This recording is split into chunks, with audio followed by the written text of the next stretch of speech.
our veterans need your support. Foxfield Farm for a Recovery Mission is a not-for-profit organization that has been established to provide an equestrian groundwork training program for U.S. veterans with PTSD and related issues incurred through military service. This curriculum will be offered at absolutely no cost to any veteran participating in the program. This foundation will also incorporate the repurposing of rescue horses and locating new, responsible owners. The synergy of the work invested by the veterans to aid the recovery of these horses is equitably therapeutic. Please go to our website to be a supporter, www.foxfieldrecoverymission.org. Thank you.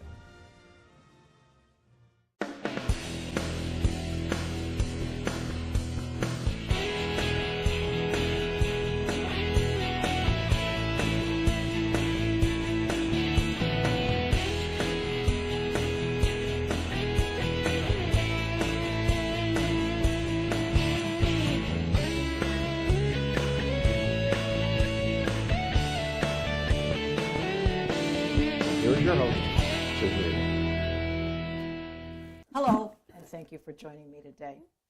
I have as my guest Bob Forrester. He is the president and CEO of Newman's Own Foundation and executive chairman of Newman's Own Incorporated in Westport, Connecticut. What a pleasure to be here with you today, Bob. Well, what a great pleasure to have you with us, Susan. Welcome to Newman's Own. Well, we appreciate that. You've got an absolutely gorgeous place. How long have you been here? We moved into these buildings in June of 2015, and we, especially where you're sitting now, constructed them so that we can have other people use them, nonprofits in the community. So this is all kind of a common area that you're in right at the moment.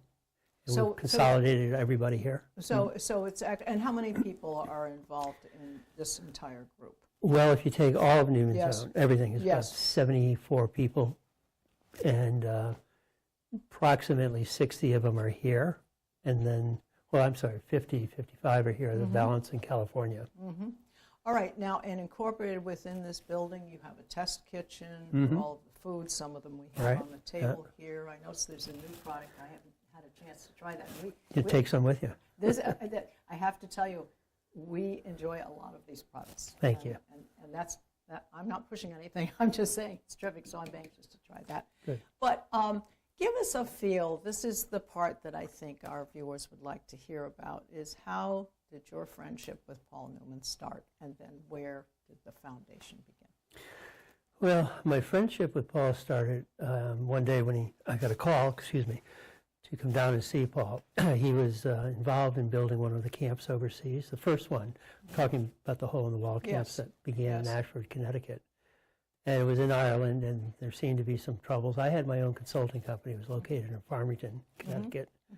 And a mutual friend asked me if I would come down and just meet him and talk to him, not work for him. And I did. Came down to Westport, knocked on his door. He opened the door, and he said, "Hi, I'm Paul Newman." And I almost said, "Well, who else could you possibly be?" Right, with the blue eyes. Yeah. And we just, just became friends. We really didn't spend much time actually talking about the project in our first meeting. We just got to know each other, which I think was something Paul did deliberately, because a lot of people would want to get to know him because of his celebrity, and that just never... He wants to have a comfort level. Yeah, and it just never clicked with me. Level. I just, he and I just got along. We had the same adolescent sense of humor. We liked the same things. That's a candid comment. Adolescent. Oh, yeah. Well, I mean, you really want to be candid. Talk to my wife someday. All right. She'll tell you exactly how candid she could be about my sense of humor. And he was at a point in his life when I think the philanthropic aspect of his character was really, really the most universal aspect of it. So that was my background. I spent my career since getting out of the military, so we had a lot to exchange, and it just naturally became friends. I actually did go over and take a look at the project that he was working on and started to help him as a friend in doing that. And that started a beautiful friendship. So that was a kind of a consulting basis kind of thing. Actually, I never consulted with Paul. I just was his friend. I did. In fact, I ended up making a lot of contributions to his charities personally because it was just such an engaging activity. I did consult with some of the camps, but but mostly it was just as a friendship.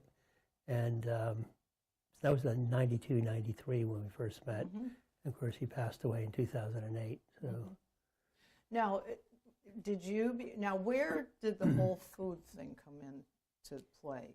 Where did you start to do, well, let's say do business together or become involved in a business venture? Well, it depends on what you think of as business, because my career, I actually was in the service. When I got out of the service, I went to work at the University of Hartford. What part of the service were you in? I was in the Army in Vietnam. I was there and got out in '69. I went to the University of Hartford to do my graduate work and ended up working in their development office, which is fundraising. And so I understood fundraising and nonprofit management as a business as much as a mission. So you have to think about the philanthropic side as business also. The food side began in '82, of course. That's when Paul began it. Excuse me for the cough. That's all right. And he started right away saying he was going to give all the money away if he ever made any. How did the food thing, did he like being in the kitchen? Excuse me again. Yes, Paul was just a tremendous foodie. He just loved to make his own salad dressing, his own hamburgers, his own popcorn. Yes. He and my wife would talk forever about how to make the perfect popcorn of all things. It was kind of crazy. Right. And so every winter, around the holidays, he would mix up batches of his salad dressing with a friend, put it into empty wine bottles, go out and hand it off to neighbors. They would come back, ask for refills, and somebody convinced him to put it into a store, and he did. Right. That's a joke. Right. Just thought, Paul was always it's where interested. Entrepreneurs start, though.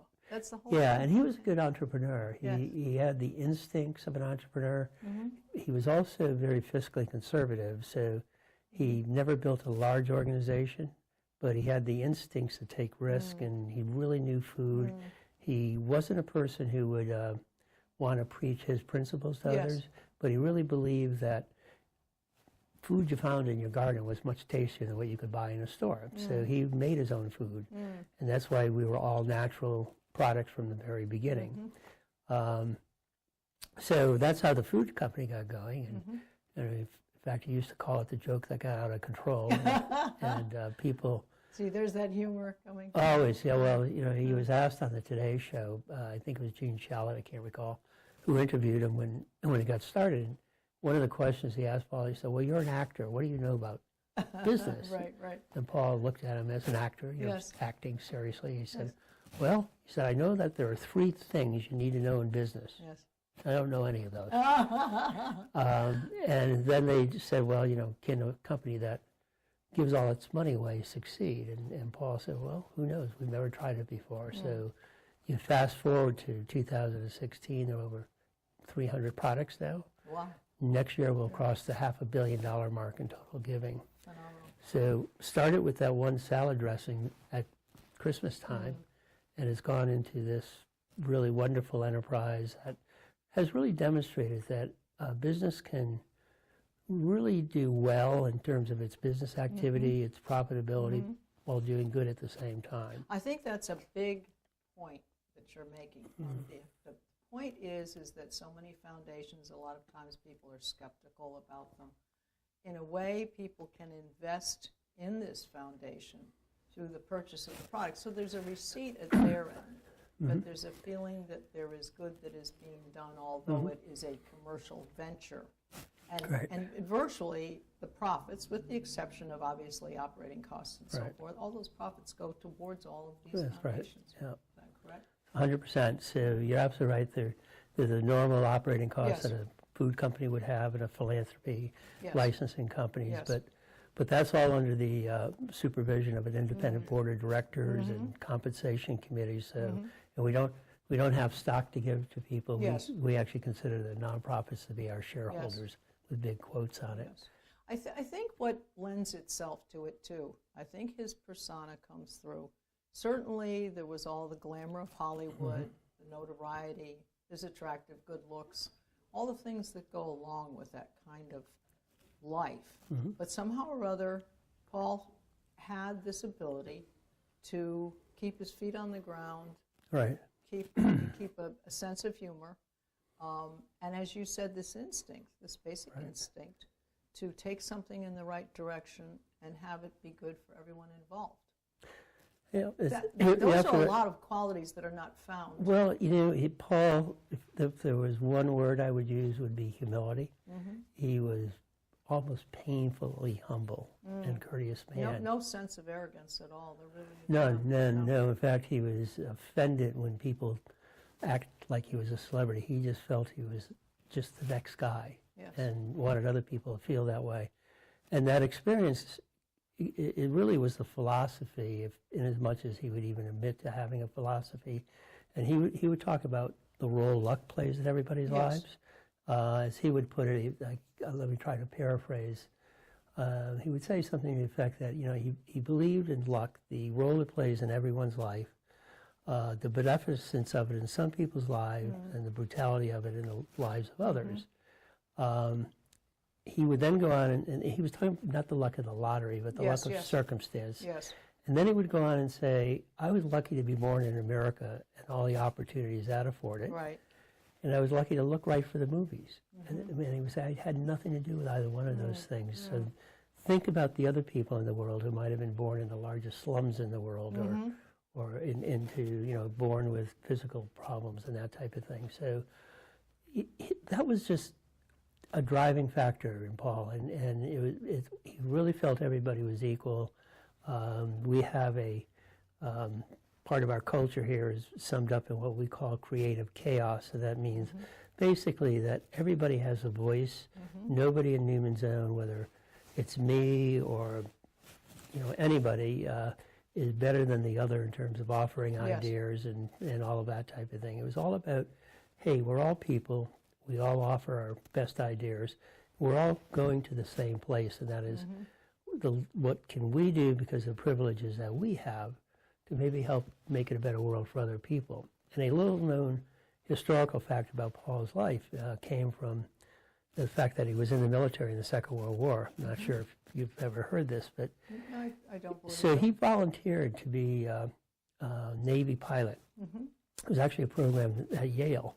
But the guy with the famous blue eyes was colorblind. Really? So he couldn't fly. Really? But he was still allowed to fly?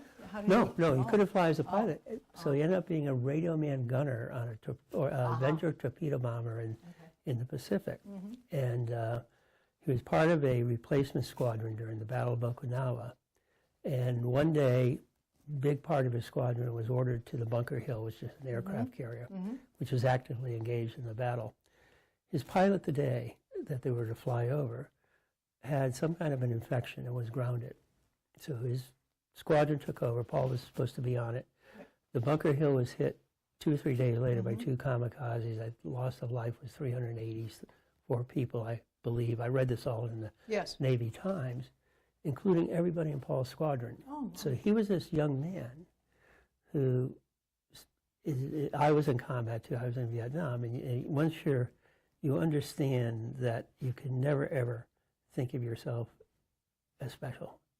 There's an equalizer out there. And that was... Are you saying within that arena of the war, that particular circumstance? That's a searing experience when you're a young person.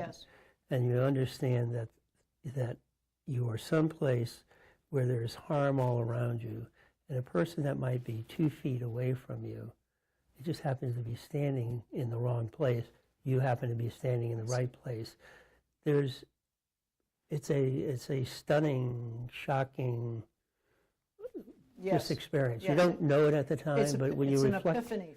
Well, it is. It's just a terrible epiphany that you just all of a sudden understand the fragility and how luck, whatever you want to call it, is playing that role. And that was a driver in Paul's thinking.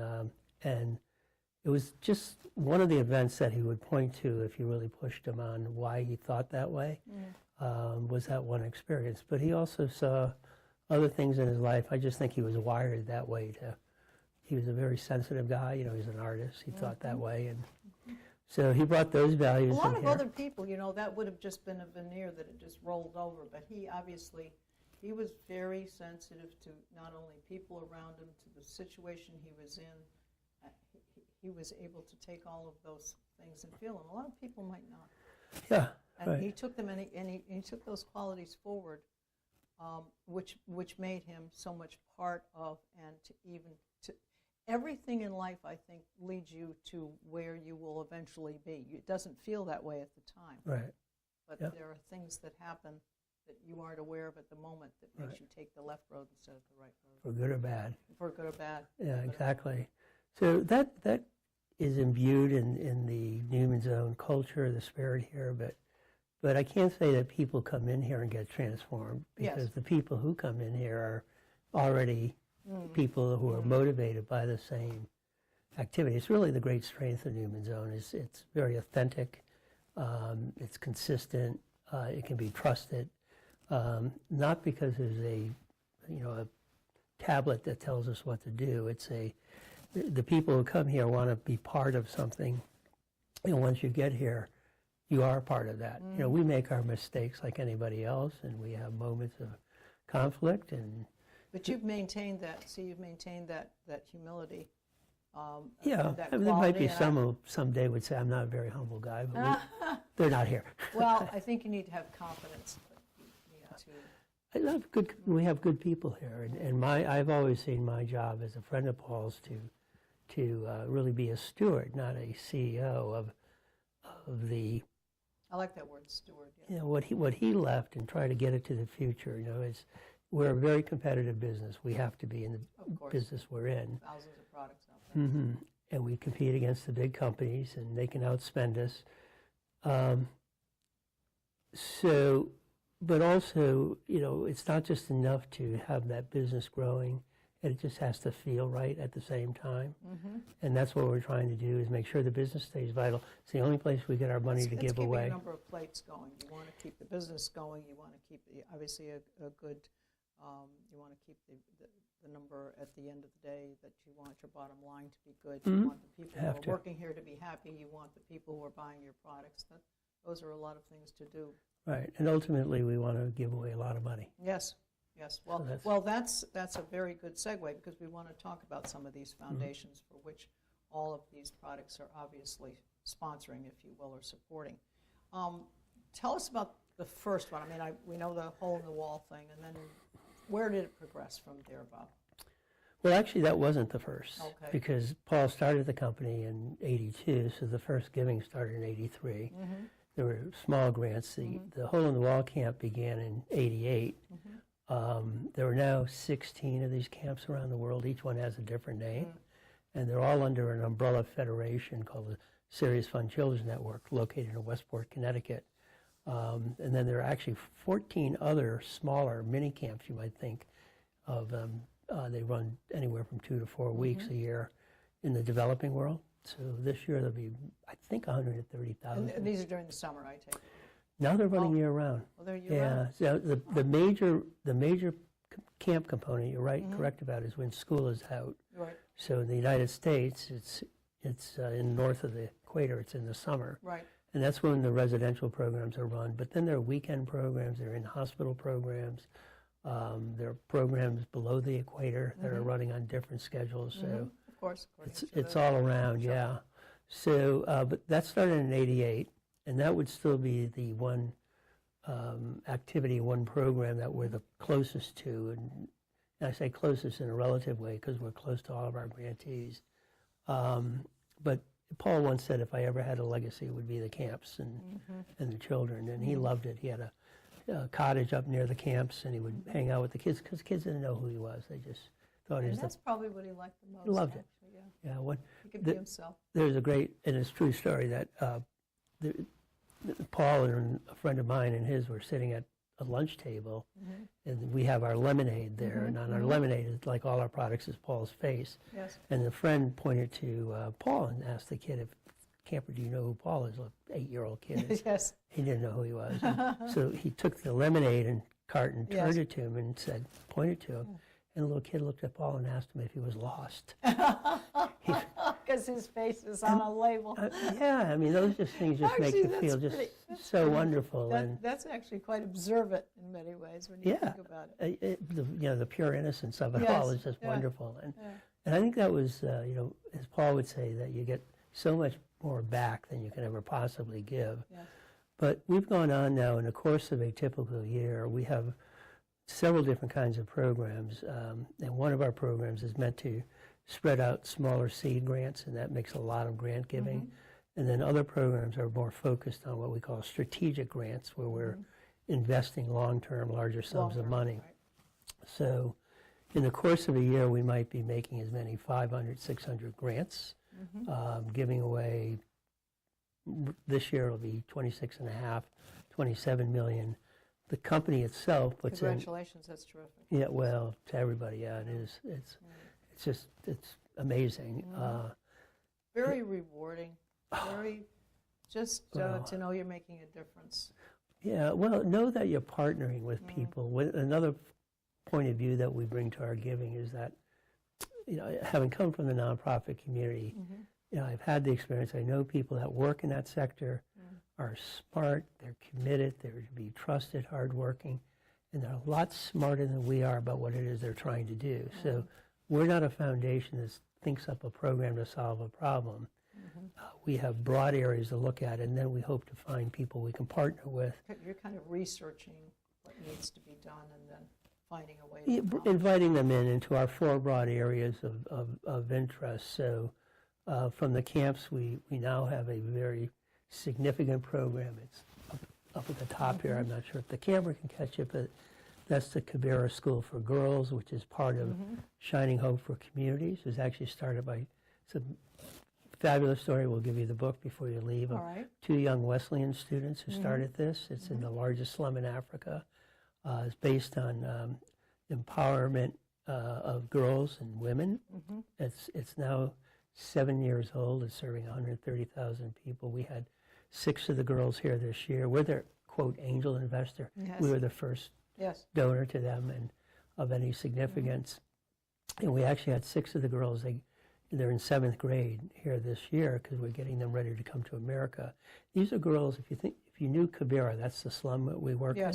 Yes, I actually have seen pictures of it. You've seen the pictures, so you just know how it boggles the mind of an American. Oh, it's so primitive. And it's the bottom of the pyramid, economic pyramid. These girls come from the bottom of that pyramid.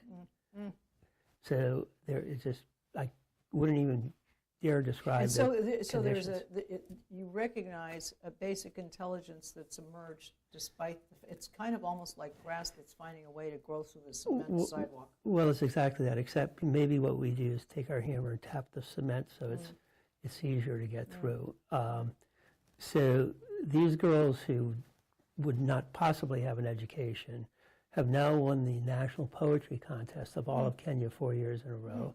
They're performing so far ahead of the other Kenyan schools. Does it have a trickle-down effect to those who have experienced what you have provided? Do you see them carrying on some of the work? Do you see them becoming leaders for their group? Oh yeah, very definitely. So for instance, just to stick with that program, they're really about empowering the community and ultimately breaking the cycle of poverty that's inside the great slums of the world. And they do that through the engagement of the community, and the community begins to replicate. So it started out... It's the role model thing. Yeah. That's what you mean. The role model and truly the people accepting it as theirs and not some outside source coming in and saying, here, do this. So that's a big project of ours. We have a major water project that operates in Ghana and India. Is that so you have potable water from unusable water? Basically, and it's a very complex program. We thought, well, it would be a program that could be solved with technology. Well, it's not. Technology is the easiest part. In fact, the technology we're actually using now, what's called slow sand filtration in Ghana, that was used by the Egyptians, the ancient Egyptians. So you don't need heavy technology. The real puzzle to be solved is the whole chain of water and the cultures you deal with it, because you can bring the safest water out of a faucet. It becomes contaminated immediately when you put it into the container if it's not right. Exactly. How it's used, and if you don't have, sanitation facilities. So it's a complex issue, but it's working. Yes. We work with the Discovery Center, which is in Hartford, which is a camp-based program to bring science? Discovery Center? Is that science? No, well, it's a curriculum-based program in STEM, but it brings children from our city schools together with our urban schools, which by definition, unfortunately, tends to be a racial divide, as you know, along the poverty lines. Is that kind of like a magnet school or charter It's school? It's actually a camp. It's okay, camp. So, and the magic of it happens when they're in the camp session, like it does for any camp, whether it's for a purpose or just to have fun, and the kids are playing together, the lights go out, and they're all...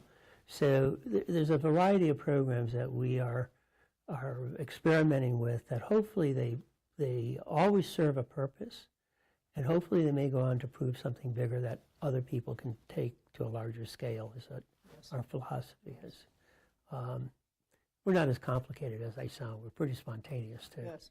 Well, what I think is what is creative about this is while you are developing the products and reaching the community, you're reaching the community at large that has enough discretionary funds to spend on this to reach out and help those who hopefully one day will have discretionary funds and time and effort and the passion to reinvest, as I said, as a role model. I think all of the elements that Paul wanted to be in this, it certainly seems as though you've been able to carry this on, and it's something to be very proud of. There's no question. Thank you. We try hard. Yes. We try hard. We often think, what would Paul do in a certain circumstance, but who knows? I'm sure that's happened in the boardroom. Oh, yeah. What would Paul say to this? Right. Would he like this project? Right. Would this be one of his famous projects? And, I think he would just be happy if we're thinking that way. Yes. No, not exactly what we're doing. He did not leave any specific instructions. You must do this. You can't do that. Some days I think that's wonderful. Other days I say, I wish you really gave me that roadmap. Yeah. Well, I think I see one of his quotes over here. If I say it's his, if we ever have a plan, we're screwed. So I think he didn't want to lay that out. I think he wanted to leave it, and he knew he left it in capable hands. Well, I do think we've covered a number of things. Certainly, this Common Good. That's a name that obviously someone got creative on. It's a brand new brand for us, and it's a what we call super premium.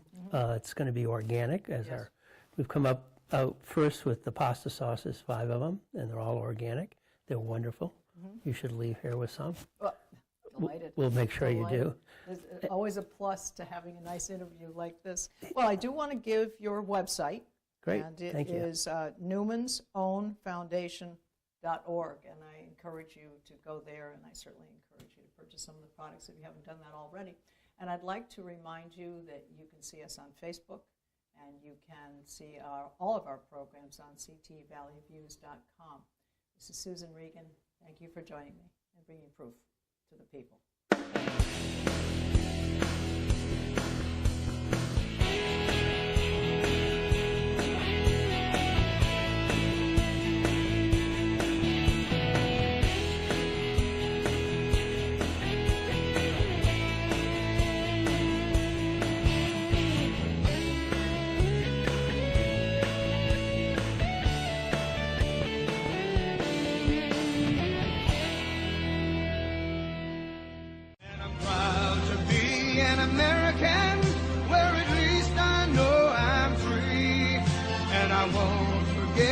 The men who died, who gave that right to me, and I gladly stand up next to you and defend her still today.